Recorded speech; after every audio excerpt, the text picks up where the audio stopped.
ጋላ ብትለኝ እልም ያልኩ ጋላ ነኝ። ጋላ ማለት ኦሮሞ ነው። ምን ታመጣለህ? የስ አያም ጋላ ታየኛ አይነ ታየኛለህ። ፊቴን አይተህ እንኳን ማንበብ ትችላለህ። ቀለ የተገደለ አንገቱ የተቆረጠ የኔ ወንድም የእናቴ ልጅ ቀብሬ የእናቴ ልጅ አንገት ተቆርጦ እንኳን አላለቅስም። ይሄን እናንተ ብትሆኑ ይሄ ሚዲያ እምባ በእምባ ሆኗል። ለቅሶ በለቅሶ ሆኗል። የመጀመሪያ ለቅሶ በቲክቶክ ላይ ነው የሚሆነው። የመጀመሪያ ለቅሶ ሚዲያ ላይ ነው የሚሆነው። ለምንድን ነው የማለቅሰው? ጠላት በገደለው፣ ጠላት አንገቱን በቆረጠው። ጠላት እኮ ጠላት ነው። ዝም ብሎ ማንም ጨፍላቂ መጥቶ አንድ ላይ ጨፍልቆን የአንድ ሀገር ዜጋ ስላልን የአንድ ሀገር ዜጋ መሆን አንችልም። በስነ ልቦናም በመሬት አቀማመጥም በየትኛውም ነገር የአንድ ሀገር ዜጋ አይደለንም። ተመሳሳይ ህዝብ አይደለንም። በምንናገረው ቋንቋም በየትኛውም ነገር አንድ አይደለንም። አንድ ብንሆን ኖሮ እንደዛ የሰው ልጅ አንገት ተቆርጦ ቢያንስ በዛ ደረጃ እየቀረጹ እየጨፈሩ ቆሞ መግለጫ አይሰጡበትም ነበር። ነገ ምናልባት ስለማታፍሩ መጥተ የአንድ ሀገር ዜጋ ነን የአንድ እናት ልጆችንን ልትሉ ትችላላችሁ። አይደለንም። አኖሌ ላይም ትላንትና የገደሉን የነዚህ ሰዎች አባቶች ናቸው። ዛሬም ድርጊቱን የደገሙ የነዚህ ሰዎች ልጆች ናቸው። አይታቸዋል። ብትፈልግ እመን፣ ባትፈልግ ገደል ግባ። አንተን የምናሳምንበት ጊዜ የለንም።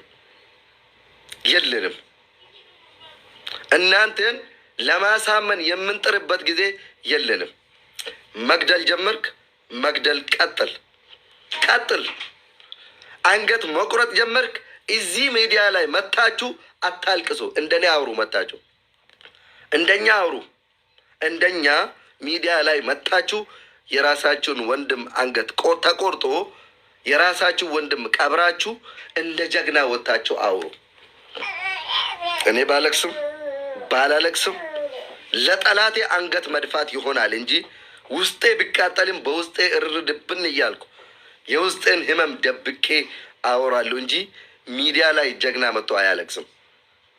ጀግና ሰው ህዝቤ ጀግና ነው ብሎ የሚያምን ከሆነ ለሞቱት ነፍስ ይማር ብሎ የቆመለት አላማ ካለ አላማውን ከግብ ያደርሳል እንጂ እይያ አይልም። ኦሮሞ አልቃሻ አይደለም። እንኳን በማንም ወሮበላ ለቃቃሚ ሌባ ተገሎ ይቅርና ጣሊያንም ሄዶ ዘምቶ በመቶ ሺህ በሚሊዮን የኦሮሞ ልጆች በጣሊያን ተጨፍጭፎ እንኳን ኦሮሞ አልቅሶ አያውቃል።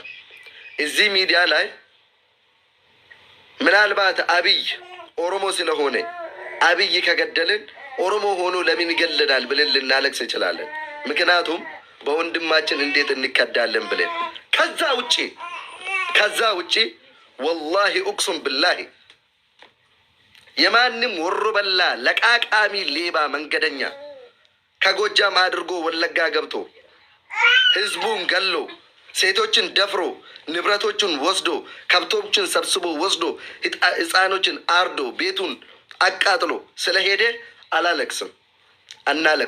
አናደርጎም። አንድ የኦሮሞ ልጅ ዛሬ እነሱ የኦሮሞን አንገት ቆረጡ ብሎ የሚያለቅስ ካለ እሱ ኦሮሞ አይደለም። አናለቅስም። የተደረገብን ነገር ካለ በተግባር የቆምንለት አላማ ካለ ትላንትና እንኳን እንዲህ የምንል ከሆነ ዛሬ ቀጥለጥ ብለን ለአላማችን እንቆማለን፣ እንኖራለን፣ እንሞታለን። ወለም ዘለም የለም። ከእንግዲህ አንሰማችሁም። ዘረኛ ምናምን አትበሉ። ዘራችሁ ይጥፋ። እንደናንተ አይነቶቹ ናቸው ዘራ አልባ የሆኑ የተራራ ልጆች ከየት እንደመጡ ማይታወቁ፣ በዘራቸው ማይኮሩ፣ በማንነታቸው ማይኮሩ፣ ከማን እንደተፈጠሩ ከየት እንደመጡ አስረግጦ ማንነታቸውን እንኳን ማያውቁ ግጦሽ ሁሉ ማለት ነው። በማንነታቸው ማይኮሩ፣ የሰው ማንነት የማያከብሩ ጥገኛና ጥንብ ሁሉ በእኛ ላይ ተጠግቶ እኛን እየገደልን እኛን እየዘረፍን የኛ አንገት አርዶ በፌሮ ላይ ሰቅሎ እስከሚሄድ ደረጃ ደርሷል። ዛሬ እዚህ ዘረኛ አትበል። ዘር አልባ ዘራችሁ ይጥፋ። ዘር ካለ የሰው ዘር ታከብራለህ። ዘር ካለክ የምትኮራበት ዘርና ማንነት ያለክ አትነካም። ሰው ዘረኛ አትልም። ዘረኛም በል ዘርክ ይጥፋ፣ ጋላም በል ገደል ግባ። ምንም አታመጣም። ምንም አታመጣም። ከፈለጋችሁ ነገ ጧት ግደሉኝ። እንደምፈራታ ያለ ገደል ግባ፣ ገደል ግባ። ነገ እንኳን ብሞት እኔ ምንም የሚያስፈራኝ ነገር የለም። ወላሂ አልዓዚም ያውም ኮራ ብዬ አረብ ሀገር ላይ ነው የምኖረው። እንኳን ኢትዮጵያም አይደለም ፈረንጅ ሀገርም አይደለም። ምንም አታመጡም። ምንም ወሬ ብቻ። ነፍስ በላ ገዳይ ሌባ። ምንም አታመጡም። ሸክም የሀገር ሸክም። ሌባ የሌባ ስብስብ። ገዳይ የገዳዮች ክምር። ከነመራ ሙሌሳኒ እንገሯረ ቆራኒ ነመ በልበልቻ ጅራ ሃሮምሴ ፋሽና አዳ ፊዴ ብሬቺሴ ሲኒገለሚቲ አካ ይሰቲ ብሬቺሴ ትካን ጎዳ ጅሩ ሃሮምሴ ዱራን ሀርከ ሙራኒ ዱራን ሚለ ሙራኒ አመሞ ቆራኒ ነመ በልበልቻ ጅሩን ገርታኒ ሞቱማ ኬሰን አረ ሞቱማ ኩን ደለታ ጅማ ዋን ቴፍ ቆፋ ሂንጃለቲና ዱጋን ይስኒቲ ማኒ mootummaan kun dhalataa jimmaa waan ta'eef qofa hin deeggarina. Badii isaa hima. Badii isaa akkana jaa dubbadhaa Oromoo kiyya. Reedduu nama dhalataa jimmaa waan ta'eef abiyyi keenya jaan sirrii miti. Sirrii miti. Dhalataa mana keetillee ta'u badii isaa yoo agarte dubbadhu. Abiyyiin nuti kan duraan jaallanne waan jimmateefi miti. Waan Oromoof ni hojjeta jennee yaanneefi. Oromoon ni jaalata jennee waan yaanneefi malee feetu jimma dhalata, fedhu arsii dhalata. Jimma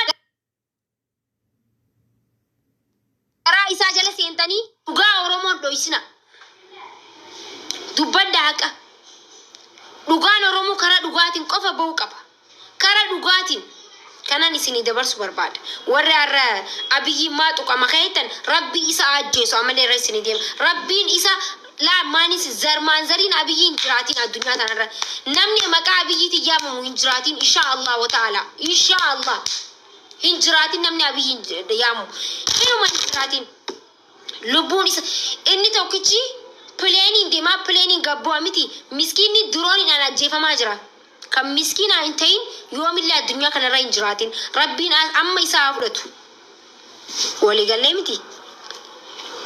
An tokko sodaadhu. Nan kabaja malee hin sodaadhu an tokkollee. Ka fedhe waan fedhe haa jiru malee waan nan dubbachuu barbaadesan nan dubbadha. Waan nan jiru barbaadesan nan jaa. Takkan sodaadhu tokko if duban deemu. Maaliif alhamdulillah rabbii sodaana keessa hin keenye. Nan du'a jee waan hin yaaduuf nan du'a bakka. Maaliif yoo an du'ees guyyaa naa barreeffamteen du'a. waliigallee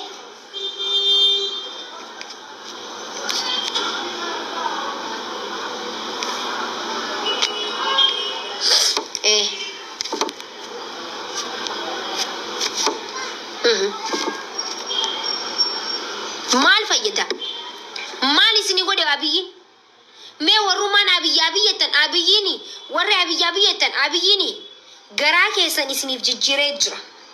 Mana keessan isiniif jijjiiree jira. Nuti kan garaa osoo hin ta'in kan biyyaan nu dhiba. Isin kan garaa keessantu isin dhibaa miti. Nuti biyyaaf jiraanna malee garaaf hin jiraannu. Isin galee miti. Biyyaaf jiraanna garaaf hin jiraannu. Garaa keessan isiniif jijjiiree. Namni garaadha abiyyi jira. Namni biyyaadha immoo hin jiru. Namni biyyaaf jiraatu. አንድም ቀን ኦሮሞ የሰው ሀገር ላይ ሄዶ ወሮ አያውቅም። የመጣበት ካለ ከፈለገ ተስማምቶ ይኖራል። ካልፈለገ አልተመቸኝም ካለ እኮ ወደ መጣበት ይመለሳል። ገዳዮች ገሎ ማልቀስ የለም። እየገደሉ የሰው አንገት እየቆረጡ ተገለናል ብሎ ማልቀስ ከእንግዲህ የምንታገስበት ሞራል የለም። ናነገ ፈዳ ጆሌ ኦሮሞ ከነቦድ ኢኒ ዱጋን ኦሮሞ ቀብሶፍት ዮ ጅራት inni dhugaan Oromoof du'a jettee yoo jiraate yeroon yeroo hojiiti. Kijibduu boochaan asirra lafa rakkistuu miti ka barbaachisu. Kijibduu miidiyaa kanarra boochaan lafa rakkistuu miti. Aktiivistii ijoollee ofii Jarmanii, Faransaayii fi Awustiraaliyaa barsiifataa dhala Oromoo ficcisiisuu miti ka barbaachisu. Ka hojjetu barbaaddu dhugaadhaaf hojjetta, dhugaadha dubbatta. Kaayyoo dhaabatteef du'i. Dhala Oromootu mormi muramaa jira. Dhala Oromootu ajjeefamaa jira. Dhiiga Oromootu dhangala'aa jira. Asirra dhaabattee namni waa'ee dhaltuu haasofte yoo jiraatte. Asirra dhaabattee waa'ee safara keetiitiif ganda keetii namni haasofte yoo jiraatte. Ilmi Oromoo mormi muramee ati waa'ee beeraatii waa'ee qabalee keetii nutti haasofta taanaan si'i diinni keenya tokkoffaan. Si'i diinni keenya tokkoffaan. Abbaa feete ta'e. Abbaa feete ta'e.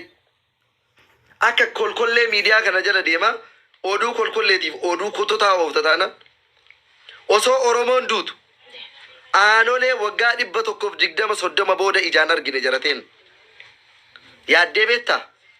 Yaannee beeyna. Aanolee ijaan agarra jenne aanolee harman murame. Harman murame. Gaafa san harmi murame mormi ni jira. Hadda morman murame. Hadda morman murame. Yaa Oromoo. Yaa dhala Oromoo. Yaa kolkolloota gandummaan jalaan buuse. Yaa warra gandummaan jalaan buuse. Har'a ishii diinni morma kee muree sibiila irra rakkisee maal fidda siin jedhaa jira. Yaa Oromoo ati waa'ee gandaa haasofta. Yaa nama an Oromoof qabsaa'e jettu. Ati waa'ee safara keetii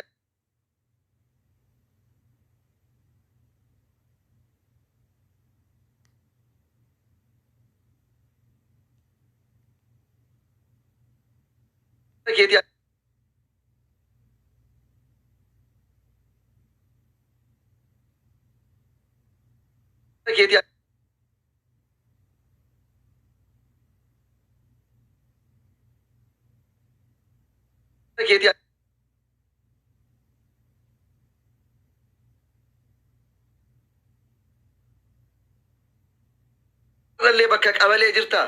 Har'allee ajandaa beeraa irra jirta.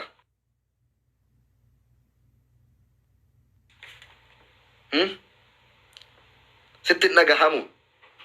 Si waraanne xiqqoo. Sin quuqnee dhiinni sun. As keessaa waa sin dhoonee hiddi wayii. Yeroo morma asitti ol diranii sibiila akkanatti ol saqqalan argisan mee maaltu si dhagahame yaa ka gandummaan maraacha. Yaa ka gandi kiyya ganda namaatii ol jettu. Yaa ka Arsiin Jimmaa ol jettu. Yaa ka Jimmaa Arsii ol jettu. Yaa ka Harargee Wallaggaa ol jettu. Yaa ka Shawaan Jimmaa gadi jettu. Yaa ka Wallo ebaluu gadi jettu. Yaa ka Boorana ebaluu ol jedhaa baati.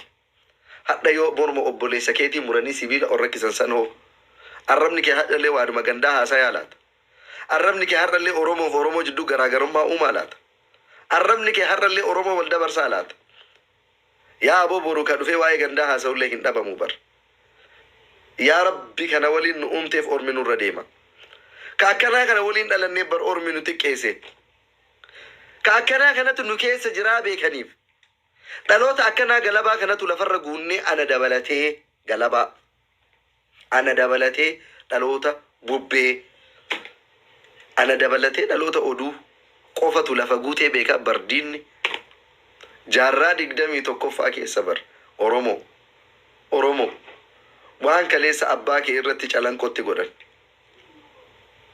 Hadha Yemiiraab Harargee Lijinoo jedhanii ka morma isaa muran sun bar ka abbaan isaa calanqotti irraa dhume. Ka abaabayyuu isaa calanqotti lafee isaa lafatti gadi dachaasan hardhallee kinoo. Hafteen abaabayyuu calanqoo hardhammoo morma isaa muranii ol fannisan. Haftee abaabayyuun isaa aanoletti irraa du'e hardhammoo morma isaa muranii baandiraa ofii alaabaallee sanum jarrillee sanum afaan dubbatanillee sanum laftillee biyyuma sanum. Kaleessa gaafa calanqoo ajjeesan as lafa Harargee irra dhufaniiti. Gaafa aanolee ajjeesan lafa Arsii irra dhufaniiti. Gaafa Shawaa Salaal irraa buqqisanii Oromiyaa guutuu keessa bittinneessan. Gaafa Finfinnee irraa qe'ee Tufaa Munaa diigan lafuma isii irratti hadhallee osoo qe'ee namaatti taatee maal qaba? Osoo isa Gondar hin jiru achi akkas godhanii maal qaba? Osoo isa Goojjam hin jiru achitti akkas godhanii maal qaba? Bar Wallaggatti Oromoo morma muranii. Bar as qeema Wallagga qeema Oromoo lafaa lafee Oromoo tanarratti morma Oromoo muranii bar. Bar Oromoo tiyye qee namaa dhayxee osoo si ajjeesanii annatti hin dhagahamu bar. Hadda osoo sareen qee ofii keessa si nyaatti Oromoo natti hin dhagahamu. Hadda Oromoo osoo morma kan qee namaa dhayxee si muranii bar. Situ akka kajeellaaf qee namaa dhaqee morma si muran jenna. Oromoo tiyya bar qeeteetiin morma sirraa muranii. Oromoo tiyya bar qee keessi morma sirraa muranii reeffa kee fudhatanii Gondaritti fokkoraa galaniini. Yaa Oromoo. Yaa Oromoo. Yaa dhaloota qubee. Yaa qeerroof qarree Oromoo. Bar mana keetiin morma sirraa muranii jiraa kee qeeteetti qalanii dhiiga kee oo'aa Wallagga keessa dhangalaasanii du'aa kan kee ammoo fudhatanii qee ofiitti ittiin galatanii bar. Yaa Oromoo maaltu nu hafe? Yaa obboleeyyan tiyya maaltu nu hafe? As dhuftee abiyyi jechuudhiis yeroo dhibba. Jawaar jechuudhiis yeroo dhibba. Marroo jechuudhiis. Mee waan biraa nuun godhin. Hin qabsaayin. Oromoollee sagaleen ta'in. Gandummaa qofa dhiisime. Oromoo qoqqooduu dhiisime. Kutaa fi gandaan gargar baasuu dhiisime. Ati Shawaa dhufte jechuu dhiisime. Ati Wallaggaa dhufte jechuu dhiisime. Ati Ortodoksiidha jechuu dhiisime. Ati Pheenxeedha jechuu dhiisime. Ati Muslima jechuu dhiisime. Kana goote taanaa Oromoo qabsooftee jirtu. Sababni illee qabsoo Oromoo yoo tarkaanfachiisuu hin dandeenye qabsoo Oromootitti gufuu ta'uu dhiisi. Oromoo tokkoomsuu yoo hin dandeenye Oromoo walitti tokkoomte bittinneessuu dhiisi. Kana goonaan galata nuu oolte, Oromoo galata oolte, dhiiga Oromoo baaste, qabsoo Oromoo deeggarte. Sababni illee ka qajeela si afoo dhaabbate ofirraa deebista. Kasi fakkaatee afaan kee dubbatu. Anaaf Oromoo ta'ee nama Oromoo gandummaan qoodee akka Oromoon sagalee takkaan diina irratti hin kaane. Akka Oromoon humna takkaan diina isaan galaafan. Akka Oromoon kaayyoo takkaan diina isaa irratti hin kaane. Gufuu qabsoo Oromoo. Wallaahi jaratti har'a morma murteessan naa wayya. Oromoo gandummaan deemee Oromootti gufuu ta'urra. Oromoo nu nyaachisu. Ajandaa nuu kennee fooloo nuun guddifatu. Gargar